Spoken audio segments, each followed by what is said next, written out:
we're finally at the conclusion of this massive project, and I know I told you in the beginning that I would set the stopwatch up, and I didn't. I'm glad I didn't, because it would have been hard to keep track, as I've been interrupted so many times doing this, just giving people on tours and shaking hands and kissing babies. So it's been a process to get this thing done.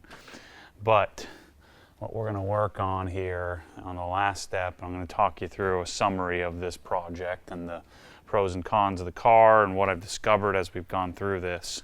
But what I'm doing right now is just kind of doing a little wipe down before I put the last layer of Collinite on.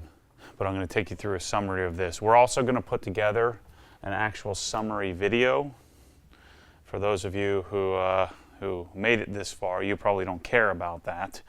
But if you're just grabbing this video here out of context, out of the bigger process, know that there's another video that you can go and watch that I have coming out that will just take all of this whole process, and we're going to summarize it down into hopefully 15 or 20 minutes, but we'll see how that goes. So this started out with a decontamination, and a lot of people had a question of, come on, I don't want to squirt wax all over the place. But a lot of people questioned, which is a logical question, why didn't I use the wash system here at HQ? Instead of driving it, a mile from my house to here, why wouldn't it be smarter that after the decontamination or during the decontamination process to have the car here, so that way I didn't have to worry about wiping it down or picking up dirt or sand or something along the way? And the answer to that is I like to do the decontamination process at night. That way I can wake up the next morning fresh and start polishing, or at least figuring out how I'm going to polish, which is the most critical step. So that's why I didn't wash it here. I don't have lighting and stuff outside to wash at night. So that's the general reason why. And this time, like most times, I scheduled it and timed it out so that I could wash it at night and then come the next morning and start polishing. So the process starts with decontamination.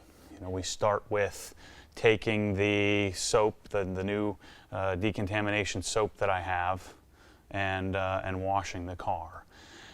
This process is a little bit different because these wheels are not repairable. They're not. I can't just polish them, so I can't fix them. They need to be refinished. So the process I normally would go through, I didn't on this car because the wheels are jacked up. So normally I would coat the wheels, remove them, coat them, get the wheels and tires all completely prepped. So I didn't have to worry about that on this project. So after just doing a basic cleanup on the wheels, the first major step was to wash the car. And that's where I made a little mistake on this. I got a little ahead of myself because I wanted to make sure that my purple soap, the new decontamination soap, was exactly what I intended it to be. And I tested it a couple of times, but I grabbed it out of the drum over there, took it home, and wanted to. So I got excited to use the product, and I actually decontaminated the car, or strip washed it before I did the engine bay. But normally, what I would do, pop the hood, blow it out with the pressure washer, and clean the engine bay. So this time, what I did is I washed the car first using the decontamination soap. So we foamed it down, and then put Decon soap in the bucket. Did a normal 2-bucket wash. And that stripped the surface of whatever waxes or sealants. That product will not strip a coating, but it will, at least hopefully strip the top layer of sealant or whatever is on top of the spray silica that's on top of your coating in order to prepare it to be polished off. But in my case, I just wanted to strip off the sealant that was on the car, or sealant or wax or anything that was on it. The byproduct, which I was pretty surprised, this car was really heavily contaminated. I can't tell you the last time I had a car that was this heavily contaminated. This was a Los Angeles car, so maybe I don't know if you guys have additional acid rain or fallout or something like that. But there wasn't a lot of iron on the car. It was just a lot of crunchiness, a lot of contaminants, embedded contaminants on the surface. And surprisingly, the decontamination soap really pulled a lot of that off. So I'm thinking maybe there was a lot of like car wash level wax on the car, because it was beading to some extent, and that wax had lots of contaminants embedded in it. So I would say about 50% of the contaminants washed away with that first Decon wash that I did. And then of course, again, I just mentioned I popped the hood, did the APC cleaning, slight agitation, and then hit with Meguiar's D170 hyperdressing, diluted about 3.5 to 1. So got a nice satin finish, and we'll show you a picture of what that looks like here. The engine bay looks nice and satin clean. You just spray it on, walk away, and it dries to a nice finish after a day or two. So after the engine bay and the Decon wash was done, then we sprayed with iron removal. Like I said, I didn't have lots of iron embedded. Some of it's hard to see because that turns purple, and this is a blue car. But I did see some spots, but not anything major. So there wasn't a ton of fallout or iron embedded contaminants on the surface. So we were able to perform that step in 5 or 6 minutes. You basically soak the car and then rinse it off. So immediately after removing the iron or using the Carpro Iron X, then we went right into doing the auto scrub. I thought I was going to have to clay the car, but after the Decon soap removed a good chunk of the contamination, a heavy contamination, I tested out the auto scrub fine, both the little hand strap with the 6-inch pad, and then the little sponge, and it worked great. So I was able to get the car deconned without breaking out the clay bar, which is, a clay bar. If a clay bar is 100%, I find that auto scrub is 95%. So you get 95% of the contaminants off that a clay bar would have otherwise gotten, and I found that this was doing 100%. So luckily I was able to just crank through that. So I used Nanoskin Glide and the Auto Scrub Fine, which is the blue version, and I was able to crank through that really quickly. And the whole process, I'm using deionized water so that I can take my time and kind of work through this step by step and not have to rush and worry about water spots and the water drying on the surface. So then I blew the car off. One thing you don't want to do is you don't want to dry it with a drying aid at that point. That would kind of defeat the purpose of doing all the stripping that we did and using the decontamination soap. So I simply blow it off with a blow dryer and then use a towel, and I don't want to introduce more scratches if I can help it. So it takes some care in drying. And then I let the car sit overnight in the wash bay, and then drove it over here in the morning, and then wiped the car down. Actually, I blew it off with compressed air. Got any little leftover remnants of water. There's nothing worse than trying to tape when water's flying out all the cracks and crevices, and then when you grab the polisher and you start vibrating the panel, then I hate that having water shooting out all over the place, getting into your pad, diluting your polish. So that's why I like to wash at night and then let the car sit and dry overnight and then blow it out again. And then I just wiped the whole car down with a Carpro eraser, and then we started performing a test spot. I thought at first glance I was going to be able to get away with a single step. That was way off. I was just not seeing it. This blue is a little harder to see, some certain types of scratches, but we ended up having to do a typical multi-step correction.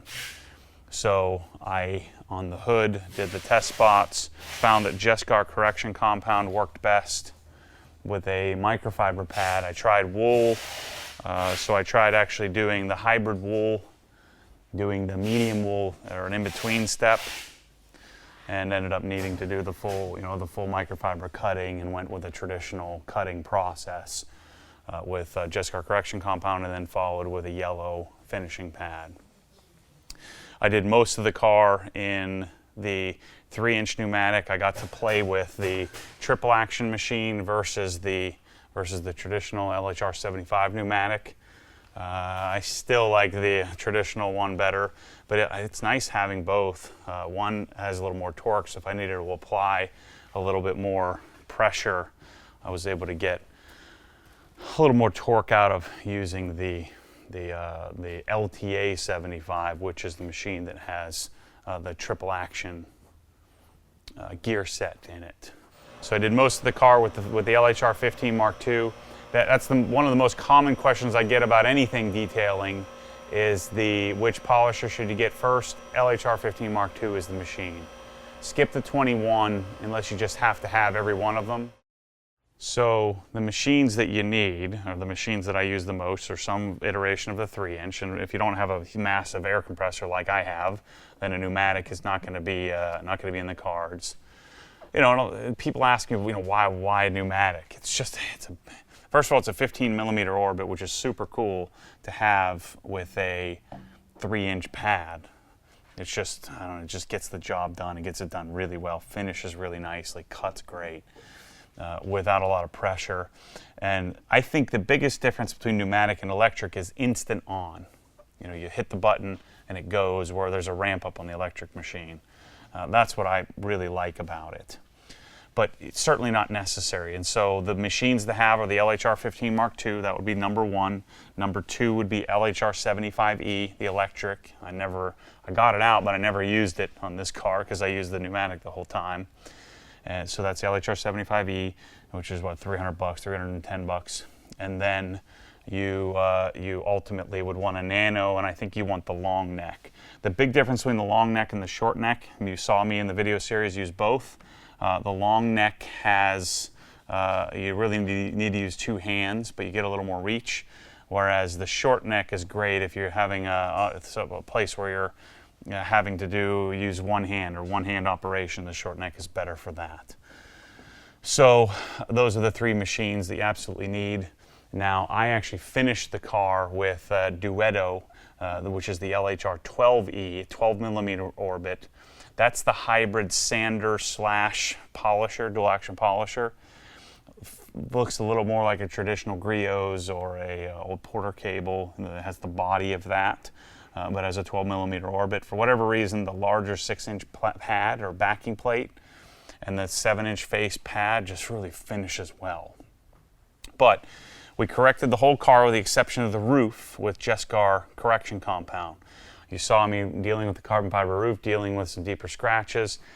Part of it is I could see the scratches on that they were pretty prevalent. And so I ended up going to M101 and the Meguiar's microfiber cutting pad in order to rip out some of those heavier imperfections. I found myself spot treating pretty much every spot. So I just grabbed the sledgehammer and went at it and hit that section a little harder.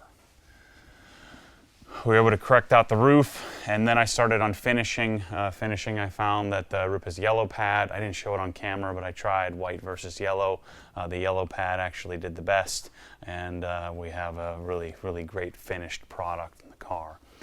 After polishing, just hit it with some compressed air, and then followed with what we're putting on now, followed with Menzerna Power Lock.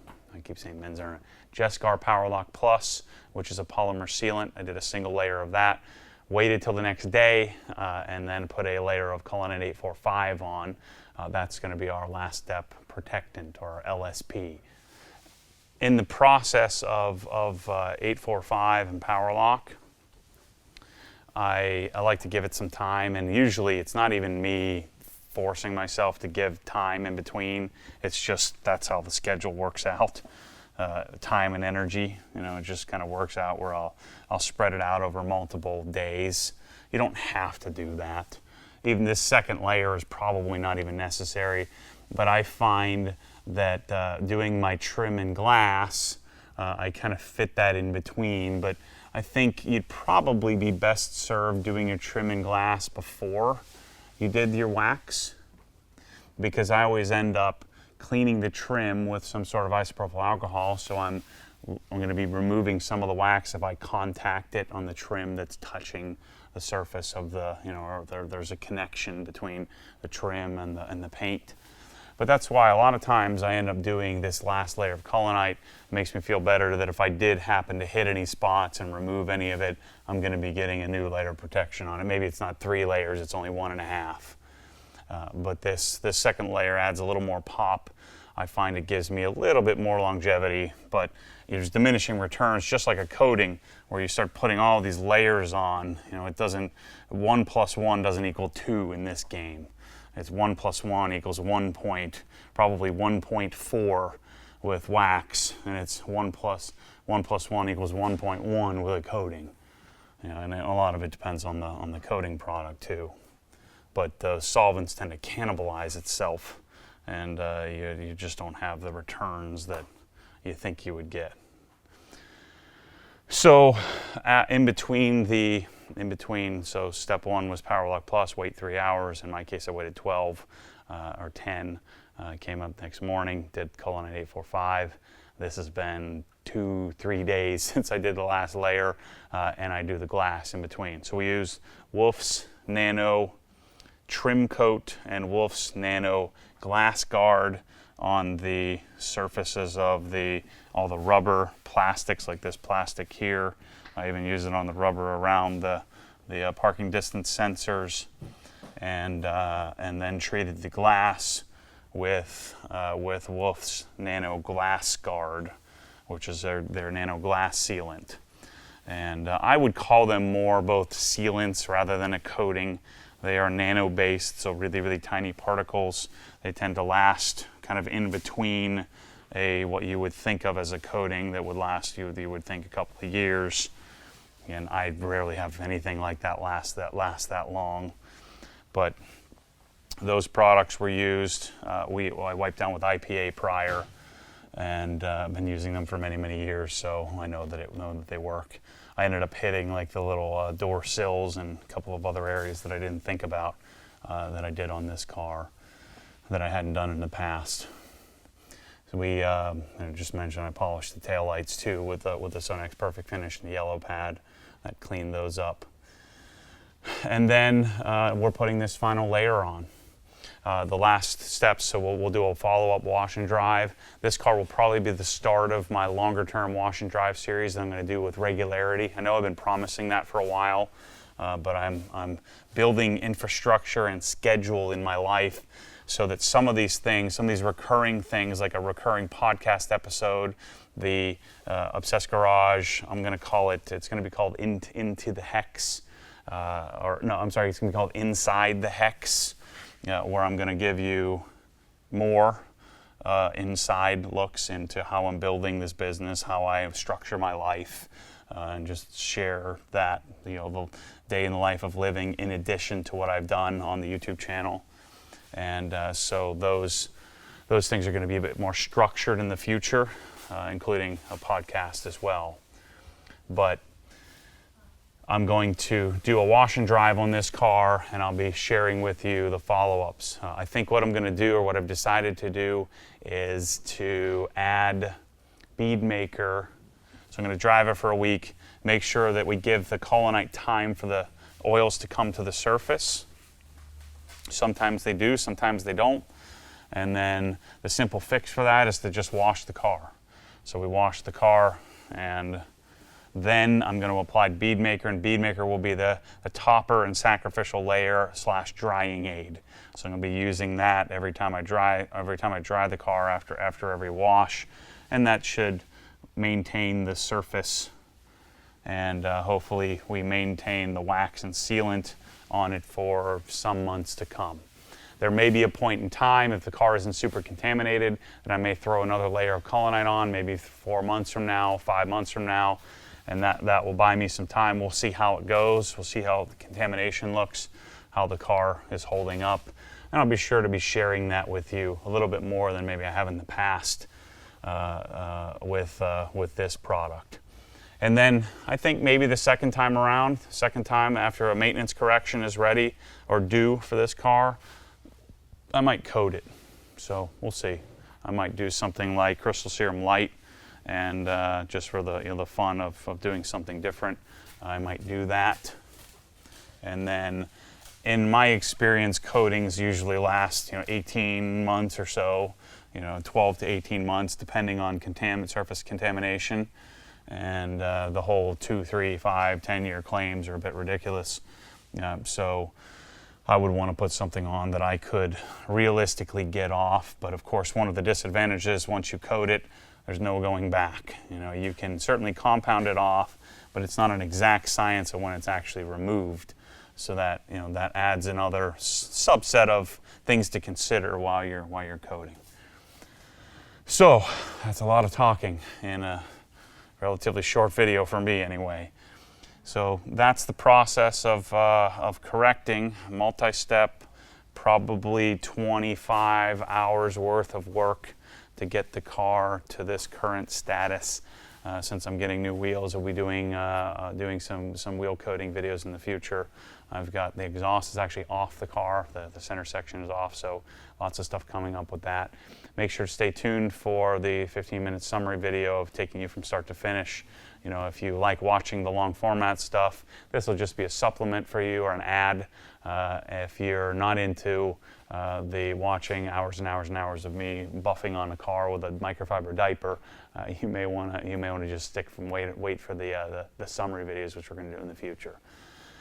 So I couldn't be more excited about the future of playing with this car. This is the car I wanted. We'll see if it lasts. If it doesn't, it doesn't. If it does, it does. That's the way I look at it. But I'm excited for the future of Obsessed Garage. I'm about to go jump on a plane after wiping off the excess, heading to SEMA, and those videos will be coming out shortly, probably in between. So you may even see some of the SEMA videos. You may have already seen those. If you haven't watched those, go check them out.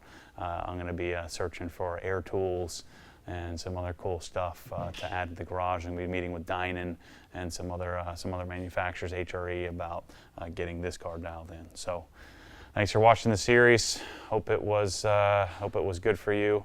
It was epic for me to get to correct this car out with all my newest skill sets. And certainly I'm appreciative of you watching. I'm appreciative of the recent channel growth. I hope it keeps going.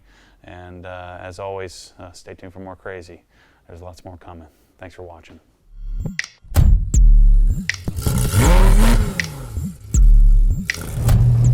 Because what happens when the force pulls you back, your foot naturally comes off the gas. You have to keep your foot to the floor, foot to the floor.